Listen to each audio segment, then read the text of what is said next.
Okay, dear student, now let us discuss some more term of this chapter. Here we will discuss that what are the angles made by a transversal with two lines. Before going on this topic, let me explain you that what is the meaning of transversal. See, whenever we have two lines, they intersect each other at one point, we will say these two lines are the intersecting lines. Suppose AB and CD are two lines and they are intersecting each other at point O. We will say AB and CD are intersecting lines.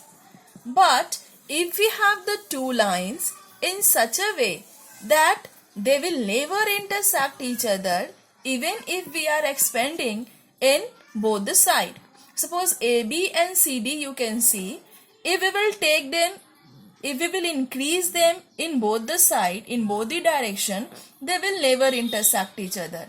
It means the perpendicular distance between these two lines at every point is same.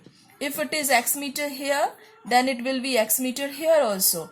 Then it will be x meter here also. Means at the all point, the perpendicular distance between 2 points between these two lines will be equal. In that case, we will say that AB and CD are parallel lines.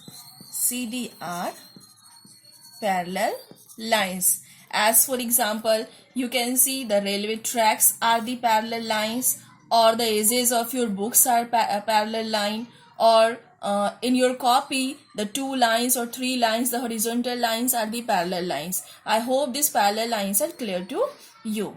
So, whenever we have the two parallel lines, if we have two parallel lines, suppose here AB and CD are two parallel lines, and one third line which intersect these two parallel lines, MN is a third line which is intersecting these two parallel lines.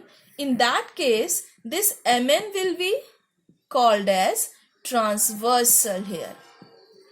So I hope this is clear to you that whenever we have a line which intersect the two given parallel or more than two given parallel lines, then that line is said to be the transversal. Now, when we have a transversal and it intersect the two parallel line, you can see this MN is a transversal which is intersecting AB at P and CD at Q. So when it is intersecting line AB and CD at P and Q, you can see that at point P it is making four angles, 1, 2, 3 and 4. In same way, at point Q also it is making four angle, 5, 6, 7 and 8. So here these angles, these all 8 angles have the different name and they come in the different angle group. So now let us discuss that what are the different names and group given to these all 8 angles.